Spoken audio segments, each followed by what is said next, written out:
Hi, this is Helena Hernandez, and I chose to do my presentation on the life course of Jeffrey Dahmer. Um, so, starting off, early factors that influence his later behaviors. Um, First of all, we have loneliness and neglect. His mom suffered from various mental disorders, um, and therefore she wasn't very present in his life. Growing up, she suffered with her own depression and anxiety and was often suicidal. His father was also busy earning his doctorate in biology, so he also wasn't very present for Jeffrey growing up. Um, and then when he was 5, his little brother was born, so then the sparse attention that he was getting, he then had to share with his little brother. He was also socially isolated. Most kids viewed him as odd and bizarre. He also showed signs of antisocial personality. Growing up, he remained unattached and never bonded with anyone, and he threw tantrums quite frequently as a child. He also began to grow a fascination for biology because of his own father's work, and he began to dissect small animals. By his adolescent years, he was still fascinated with death, and by 12, he was looking through forests and wastelands for dead animals, placed animal skulls on sticks in his neighborhood, and hung animal bodies on the trees in his backyard. He also picked up alcoholism at age 14 and began to drink to cope with to cope with his disconnection from his peers and to suppress his compulsive, violent, and aggressive thoughts. He also remained isolated from his peers, as stated. In high school, he was considered strange and no one wanted to associate with him. He also sought attention by faking epileptic seizures at his school and at a local mall. In adulthood, his antisocial personality symptoms continued and progressively got worse.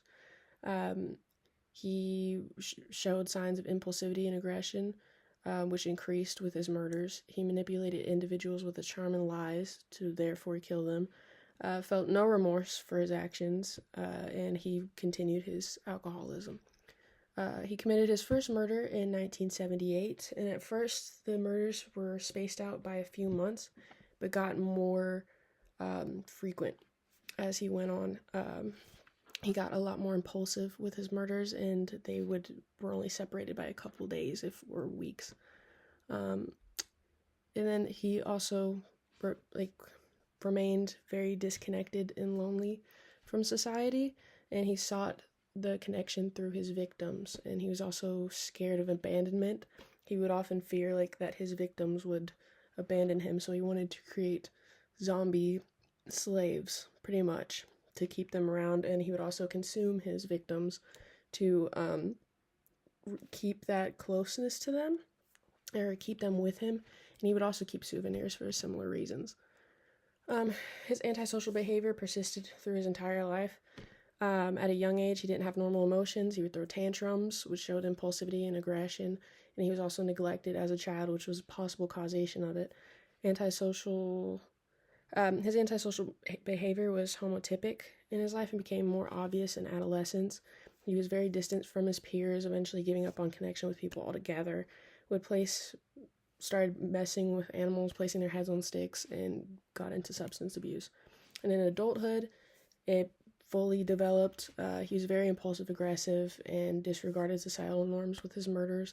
He used charm to manipulate his victims, was involved in criminal behavior, showed a lack of remorse, continued his alcoholism, and violated serious rules. And as far as analysis, he showed signs of homotypic continuity.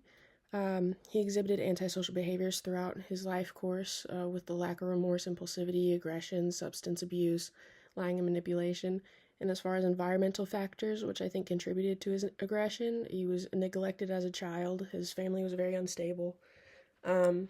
He was seen as an outcast, socially stunted, lacked any meaningful connection, and was exposed to death and dissection at a very young age, which I think he carried for the rest of his life. That was the only thing he really connected with throughout his life, and it developed the way it did.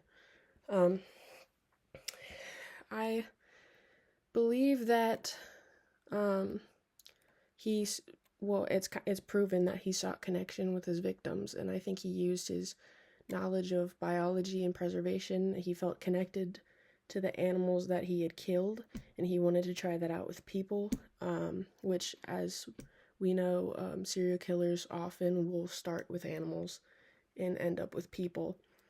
But he wanted to keep them around. It wasn't that he had a hatred for the people or anything against them. He just wanted to keep them close. He lacked any kind of relationship throughout his life, any real relationship throughout his life, and he sought to fill that hole with murders, eating, cannibalism, and keeping trophies of the people that he had murdered, just to keep them around him and close to him. But yeah, that is my analysis of Jeffrey Dahmer's life course.